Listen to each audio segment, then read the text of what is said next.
본문을 가지고 자금을 넘어 자람으로라고 하는 제목으로 말씀을 나누겠습니다.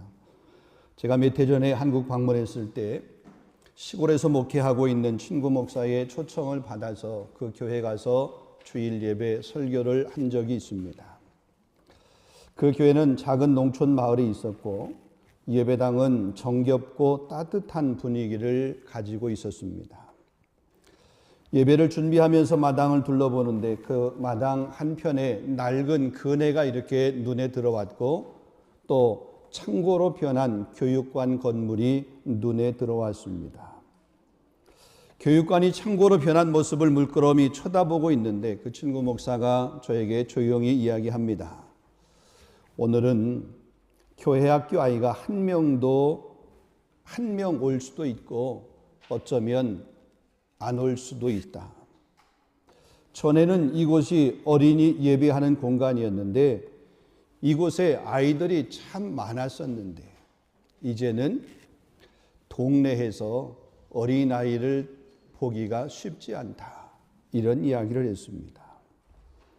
여러분, 교회에 어린아이들이 없다고 하는 것은 단지 숫자의 문제가 아니라 희망과 미래를 품을 토양이 메말랐다라고 하는 그런 의미입니다. 여러분, 한국교회 여러 곳곳을 다니다 보면 특별히 지방 농촌교회에서는 이런 현실들이 자주 목격이 됩니다. 아이 울음소리가 사라진 마을이 태반이라고 합니다. 아동보실이 창고로 변한 것 이미 오래됐습니다. 여러분, 학교도 통폐합이 되었습니다. 옛날에는요, 한 학년에 6반, 8반, 이렇게 심지어는 10반까지 이렇게 있고 그랬습니다. 제가 초등학교, 국민학교죠. 졸업한 그 학교를 제가 인터넷으로 이렇게 검색을 해봤어요. 몇 년 됐는가 보니까 102년 역사를 가지고 있어요. 102년 된. 제가 초등학교였을 때 그때는 국민학교죠. 국민학교였을 때 8반까지 있었습니다. 심지어는 한 학년에 보통 50명, 60명이 한 반에 50명, 60명이 한 반이었어요. 그러니까 한 학년 정도 되면은 300명, 400명이 한 학년이었어요. 지난 2년 사이에 졸업한 그 초등학교, 제가 다녔던 그 국민학교 초등학교의 졸업생을 보니까 지난 2년 사이에 12명이 졸업을 했더라고요. 총 졸업생 수를 이렇게 했는데 2년 전과 2년 후 그 졸업생 수를 보니까 12명이에요. 12명. 2년 사이. 그러면은 1년에 몇 명 졸업한 거예요? 반. 6명 졸업한 거예요. 50년 전의 일이긴 하지만 그래요. 지금 어떤 곳은 한 학교에 한 20명 혹은 30명, 아니 그보다 더 적은 학교, 심지어는 학생 수보다 교직원의 숫자가 더 많은 곳도 있습니다. 예배당 안에는 연세 많은 성도들만이 자리를 지키고 있습니다. 우리 한국교회의 노령화가 심각합니다. 자, 이런 한국교회의 현실과는 달리 우리 교회는 하나님께서 특별히 다음 세대를 품을 그런 사명을 주신 교회인 것처럼 우리 교회에는 어린 생명들이 참 많습니다. 우리 젊은 가정들이 참 많습니다. 우리 아이들이 예배 전에 혹은 예배 후에 우리 옆에 교육관 옆에서 혹은 이 주차장 옆에 이런 데서 뛰노는 그 아이들의 웃음소리가 끊이지 않고 아이들의 그 소리가 끊이지 않습니다. 물론 그것 때문에 우리가 프랑스 교회로부터 여러 번 주의를 받고 경고를 받고 혹은 지적을 받습니다마는 어떻게 보면 행복한 지적이고요. 행복한 그런 주의 요청을 듣는 겁니다. 여러분, 우리 교회 안에 어린 생명들이 없고 마치 공동묘지처럼 그렇게 찌죽듯이 조용하다라고 그러면 그게 무슨 기쁨이고 무슨 은혜겠습니까? 이것은 단지 축복의 열매가 아니라 하나님이 이 시대에 우리 교회에게 맡겨주신 그런 영적 책임임을 우리가 분명히 깨달아야 될 줄로 믿습니다. 우리에게 맡겨진 우리 어린아이들이 지금은 겨자씨처럼 그렇게 작고 연약해 보여도 여러분 그 안에 담긴 하나님 나라의 가능성 또 그 약속을 보는 믿음의 눈이 우리에게 있어서 그 아이들을 바라볼 때 그런 믿음의 눈으로 우리 어린아이들을 바라보고 축복할 수 있기를 원합니다. 자, 예수님께서 오늘 본문에서 이렇게 말씀합니다. 천국은 마치 사람이 자기 밭에 갖다 심은 겨자씨 한 알 같으니 이는 모든 씨보다 작은 것이로되 자란 후에는 풀보다 커서 나무가 되어서 공중의 새들이 와서 그 가지에 깃들으니라. 오늘 이 말씀을 가지고 우리 작음을 넘어 자람으로 나아가기 위해서 우리가 어떻게 해야 될까? 우리가 붙들어낼 것이 무엇일까? 같이 한번 생각해 보려고 그럽니다. 첫 번째입니다. 하나님은 가장 작은 믿음의 씨앗에서 하나님 나라의 위대한 일을 시작하십니다. 여러분 마태복음 13장은 예수님의 비유가 집중되어 있는, 그래서 마태복음 13장을 비유장이다 이렇게 명명을 합니다. 예수님께서 사람들에게 비유로 말씀하신 이유, 왜 예수님께서 비유로 말씀을 하셨을까? 단순히 이야기를 쉽게 전달하기 위함일까? 결코 그것은 아닙니다. 진리를 깨닫는 자와 그렇지 않는 자를 구별하기 위하여 이 비유의 말씀을 하신 겁니다. 마태복음 13장 13절 말씀 보면 그들이 보아도 보지 못하며 들어도 듣지 못하며 깨닫지 못함이니라. 즉 비유는 마음이 열린 자에게는 천국의 비밀을 드러내는 열쇠가 되지만 마음이 닫힌 사람에게는 오히려 감추어진 말씀이고 가려진 하나님의 음성이 되는 거예요. 예수님은 비유를 통해서 겸손하고 혹은 사모하고 갈망하는 사람에게는 진리를 깨닫게 하는, 그러니까 눈을 열어서 그 진리를 깨닫고 분별할 수 있는 그런 은혜를 하나님이 주십니다. 그렇지만 완악하고 혹은 교만하고 자기 의에 사로잡혀 있고 형식에 매여 있는 사람은 그 말씀을 깨닫지 못해요. 그래서 오히려 심판을 받게 되는 그런 모습이라고 하는 거죠. 자, 오늘 말씀에서 예수님은 천국을 겨자씨에 비유했습니다. 31절을 다시 한번 읽어드리겠습니다. 천국은 마치 사람이 자기 밭에 갖다 심은 겨자씨 한 알 같으니 이는 모든 씨보다 작은 것이로되. 여러분 겨자씨는 당시 중동 지역에서 재배되는 씨앗 중에서 가장 작은 씨앗입니다. 작아도 너무 작아서 바람에 날리기도 하고 흙 속에 섞이게 되면 찾기조차 불가능합니다. 아니 그 겨자씨 호흡만 콧바람에도 쉽게 날아갈 정도의 그렇게 작은 그런 씨앗입니다.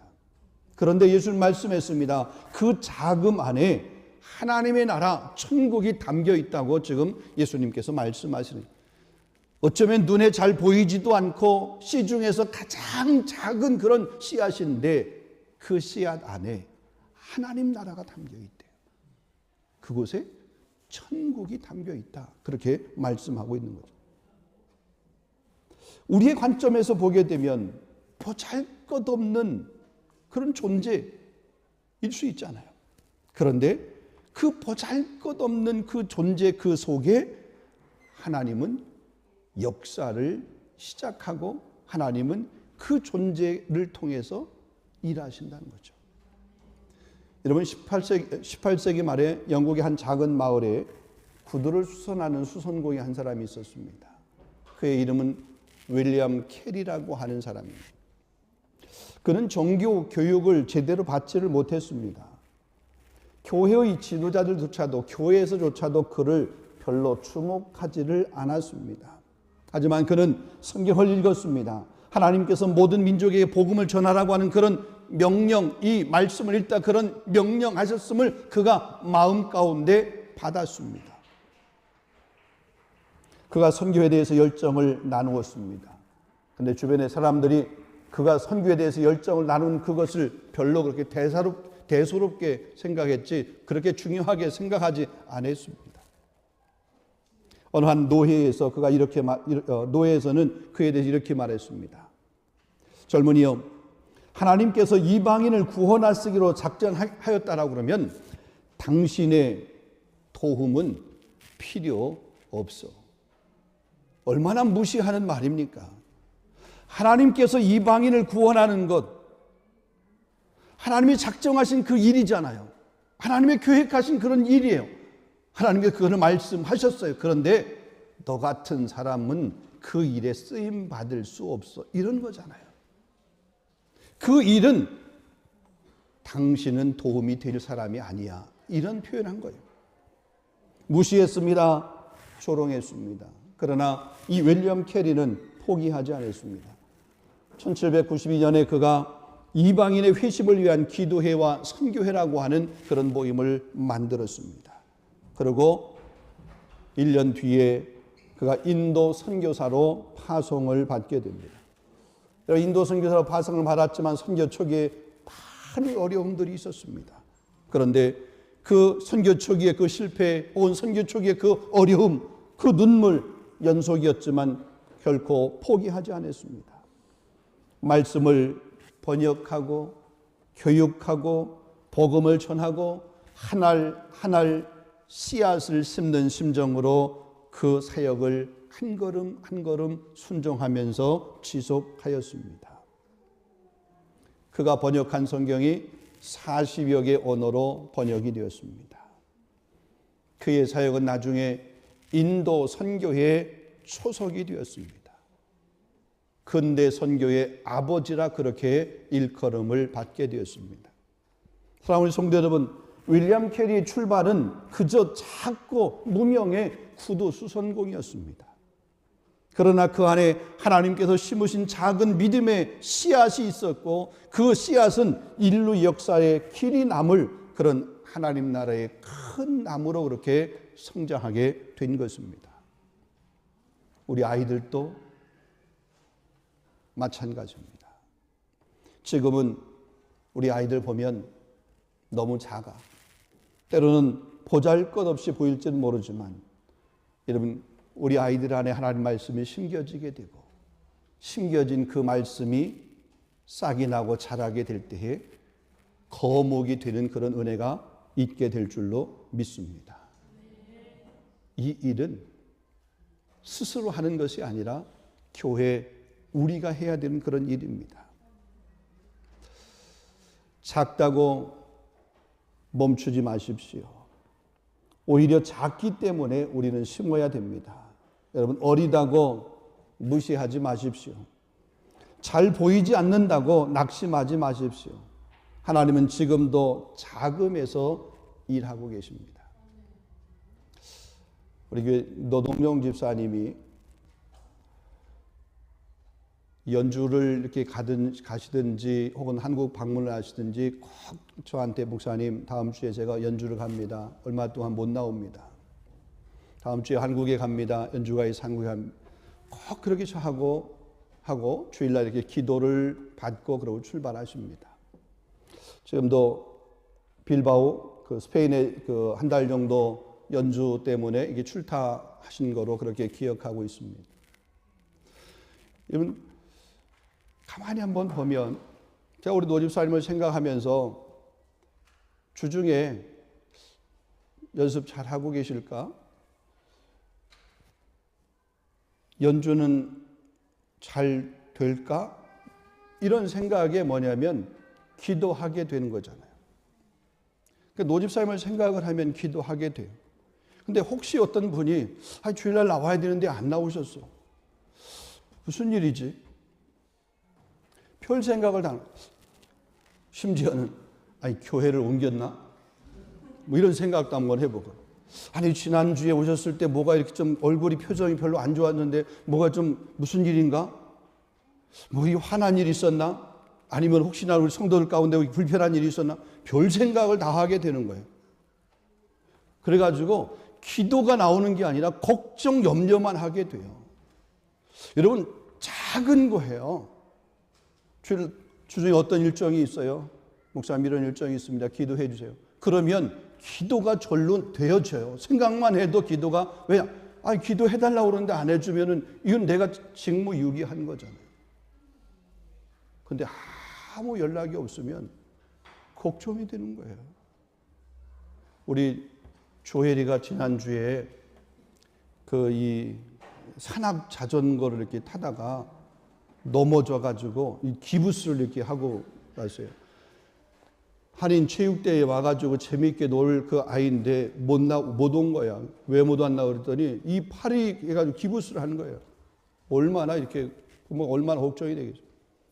그러니까 그 소식을 들으니까 조엘이 생각하면 그 전주에 그 산악 자전거 혹은 철인 3종 경기 교회에서 그렇게 얘기할 때마다 신이 나가지고 흥분돼서 얘기했던 그 생각이 나고 얼마나 힘들까.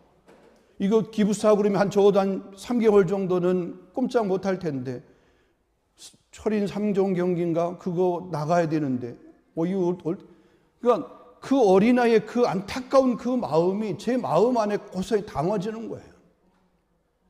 별거 아니에요. 작은 거예요. 근데 그 작은 것 안에 역사가 일어나는 거예요. 여러분, 작은 것 결코 가볍게 여기지 마시기를 주님의 이름으로 축원합니다. 자, 두 번째입니다. 믿음의 씨앗은 사랑의 돌봄 속에서 자란다는 사실입니다. 32절입니다. 이는 모든 씨보다 작은 것이로되 자란 후에는 풀보다 커서 나무가 된다고 그랬어요. 여러분, 작은 씨앗이 자라서 나무가 되는 일은 그냥 저절로 되어지는 일이 아닙니다. 겨자씨가 자라기 위해서는 심겨져야 하고 또한 가꾸어져야 합니다. 시간을 들여서 그것을 돌보아야 됩니다. 여러분, 씨앗은 하나의 가능성일 뿐입니다. 근데 그 가능성이 현실이 되기 위해서는 돌봄이 필요합니다. 여러분, 씨앗을 심었다고 그냥 되나요? 우리가 이렇게 발콘 같은 데다가 깻잎 씨를 이렇게 깻잎을 키워 드시는 분도 계시잖아요. 여러분, 그냥 씨만 뿌리게 되면 가만 놔둬도 이게 자라서 깻잎이 되던가요? 시도 때도 없이 시간 물을 줘야 됩니다. 돌봐줘야 됩니다. 그래야 그게 자라게 되는 거죠. 그냥 막 뿌려놨으면 나중에 일정한 간격으로 좀 이렇게 분리시켜 놔줘야 그래야 이게 또 더 잘 자라는 거잖아요. 돌봄입니다. 우리 신앙도 역시 마찬가지입니다. 심겨진 믿음의 씨앗이 자라기 위해서는 사랑으로 돌보는, 사랑으로 품는 그런 시간이 필요하다는 거죠. 믿음으로 가꾸는 그 인내가 필요합니다. 공동체의 헌신이 필요합니다. 돌봄, 투자가 필요한 일입니다. 여러분, 근데 이 돌봄이라고 하는 단지 프로그램이나 혹은 교육의 문제가 아닙니다. 우리 어린아이들 눈높이에 맞추는 사랑이 있어야 됩니다. 그들의 부족을 인내로 감싸주는 그런 넓은 마음이 있어야 됩니다. 매주 자라기를 기다리면서 기도해주는 따뜻한 손길이 필요합니다. 성경 한 절을 진심으로 들려주는 따뜻한 선생님들의 그 음성이 필요합니다. 무엇보다도 기다려주는 것이 필요한 거죠. 이 모든 것이 돌봄입니다. 여러분, 우리 교회학교 아이들을 가만히 보게 되면요, 자기를 좋아하는지 아닌지를 아이들은요, 이 편 죄송합니다, 귀신같이 알아요. 기가 막히게 알아요. 목사님이 자기를 좋아하는지 아닌지, 우리 권사님이 자기를 좋아하는지 아닌지, 우리 집사님들이 자기를 좋아하는지 아닌지, 우리 성도들이 자기를 좋아하는지 아닌지 알아요. 아이들이요. 모를 것 같죠? 다 합니다. 자기를 지금 지켜보고 있는지, 자기에게 내미는 그 손이 진심의 손인지 그냥 가짜의 손인지를 알아요. 아이들이 가끔 보면 목사님 그러면서 이렇게 달려오는 아이들이 있어요. 근데 쳐다봐도 맹숭맹숭한 그런 아이들이 있어요. 미안해요, 내가. 왜냐하면 아직 그 아이하고 이 교감교통이 아직 그만큼 못된 거야. 우리 앞에서 우리 이거 카온 치는 집사님 있잖아요. 그 집사님 그 딸내미가 미미가 처음에는 저만 보면 무서웠어요. 왜 무서워할까? 이렇게 막 웃고 그러는데 왜 무서워할까? 안경을 써서 그럴까? 아니면 머리가 없어서 그럴까? 왜 무서워할까? 얘가 어떻게 이렇게 좀 눈을 맞추고 좀 이렇게 친할까?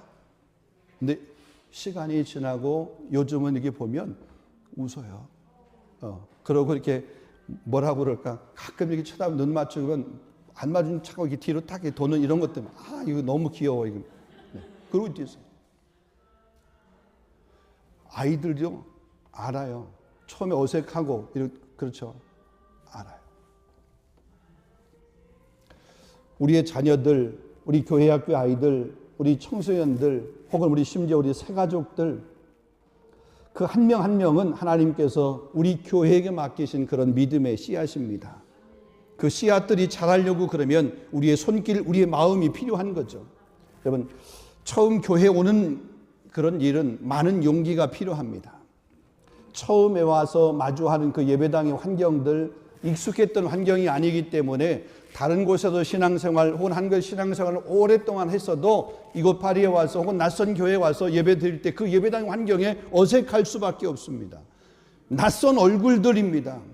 익숙하지 않은 예배의 순서들입니다. 왜냐하면 교회마다 예배 순서가 동일한 것이 아니기 때문에 익숙지 않은, 어떤 데는 일어나라고 앉으라고 이게 너무 많아. 그래서 앉아야 되는지 일어나야 되는지 막 이게 헷갈릴 때가 있어요. 어색한 거죠. 누구에게도 쉬운 일은 아닙니다. 그런데 그 처음 만남에서 누구 하나 다가와서 반가운 모습으로 이렇게 반겨주는 사람이 없다라고 그러면 아마 그 사람은 그 교회가 마지막 출석일 거예요. 보통 우리가 끼리끼리만, 익숙한 사람들끼리만, 좋아하는 사람들끼리만 그렇게 어울리는 교회는 겉으로는 따뜻해 보일지는 모르지만 안으로는 문이 닫힌 그런 공동체, 열린 공동체여야 되는데 문이 닫힌 공동체예요. 복음은 먼저 다가가는 사랑이고 교회는 언제나 누군가를 품기 위해서 열린 그런 공동체이어야 됩니다. 우리 여러분, 우리 교회의 새가족이나 혹은 처음 방문하신 그런 분들을 보면 먼저 다가가서 웃음으로 그들을 반길 수 있기를 원합니다. 예배 후에는 말을 건네면서 안부도 좀 물어주시고 애찬하는 그런 자리에 같이 좀 모시고 가서 애찬도 좀 이렇게 같이 나누시고 먼저 자기 입으로 이렇게 드시는 것보다는 그분들이 형님 먼저, 아우 먼저 이렇게 좀 해주시고 우리 주일학교 아이 가운데 우리 시윤이가 있거든요. 시윤이.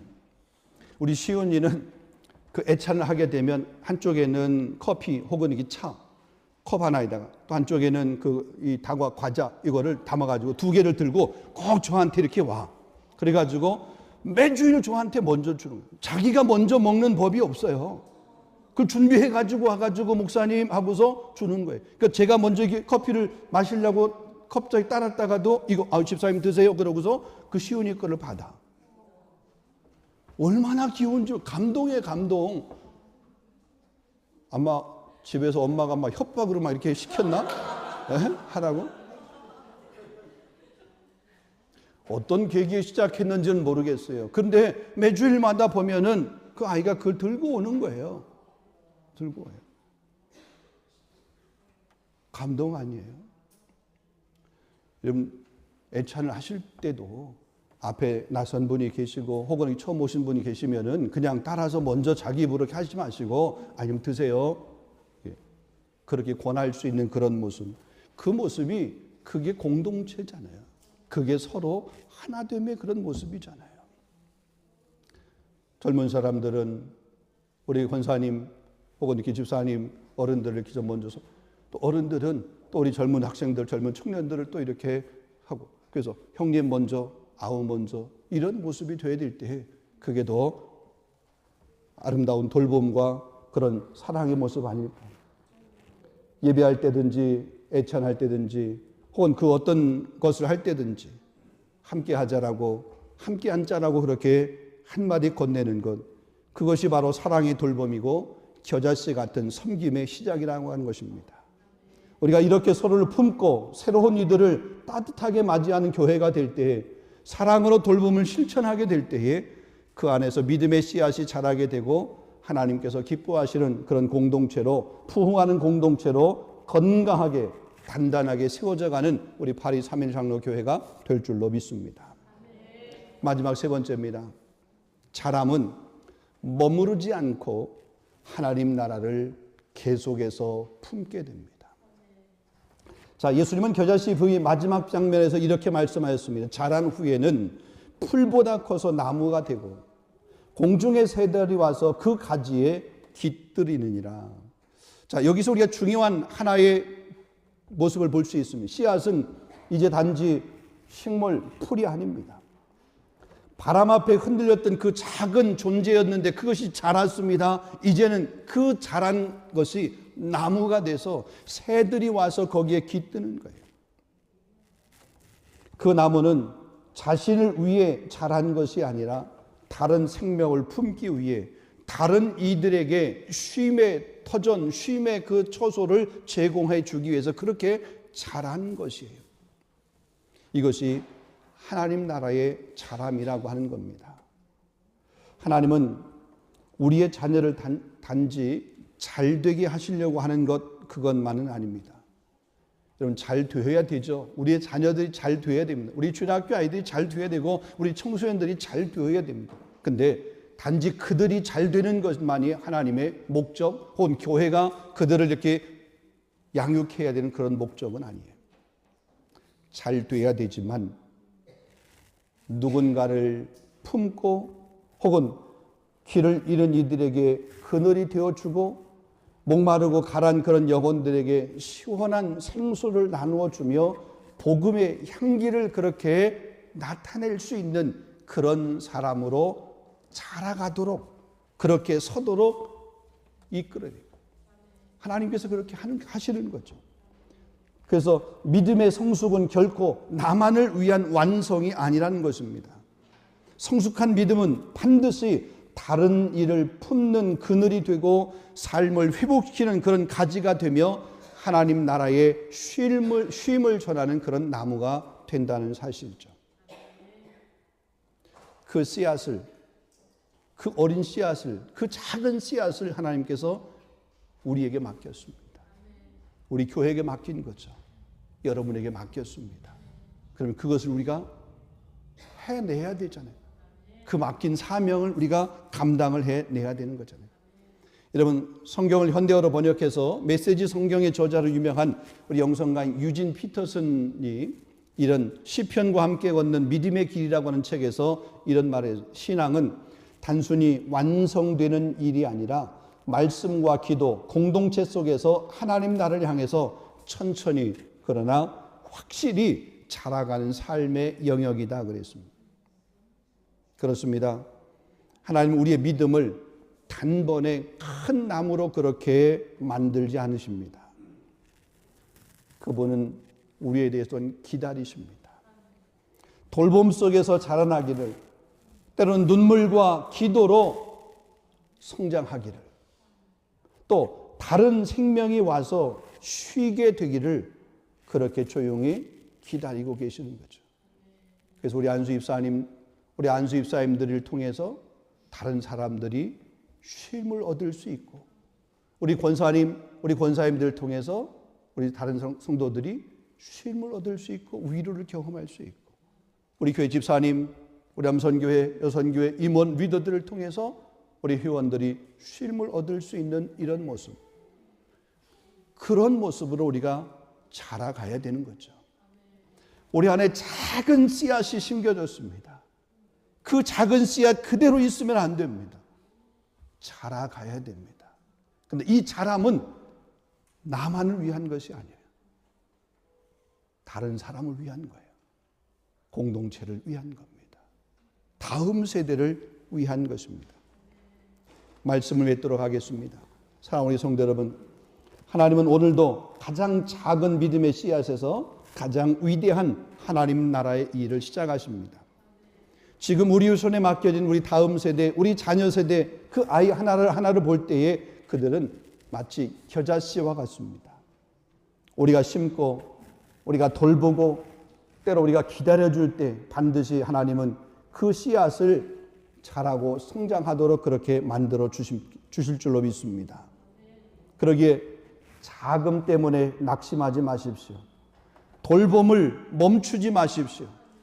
여러분, 우리가 섬겨야 되는 그 섬김을 부담스러워하지 마십시오. 우리의 작은 사랑과 헌신이 하나님 나라를 자라게 할 것입니다. 여러분, 우리 모두 겨자씨 하나를 심는 심정으로 하나님께 우리 교회 공동체에 맡길 우리 귀한 자녀들, 우리 다음 세대, 우리 어린이들, 우리 새 가족을 품고 하나님 나라의 그런 자람에 동참할 수 있는 우리 모두가 다 될 수 있기를 주님의 이름으로 축원합니다. 기도하겠습니다.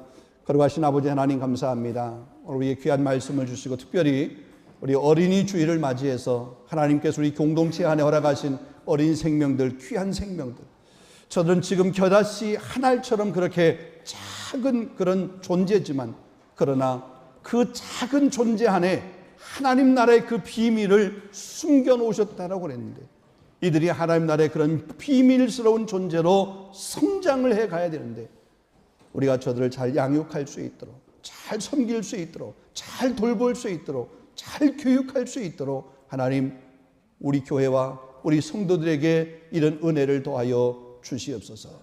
그래서 우리 교회가 우리 다음 세대 더 나아가서 하나님 나라를 이 땅 가운데 온전하게 세워가 열방 가운데 하나님의 귀한 복음을 계속해서 증거해 가며 새로운 하나님 나라의 역사를 써가는 그런 귀한 주인공의 교회로, 그런 주인공의 성도로, 그런 가정으로 우리가 살아갈 수 있도록 축복하여 주시옵소서. 감사하고 예수 그리스도 이름으로 기도하옵나이다. 아멘.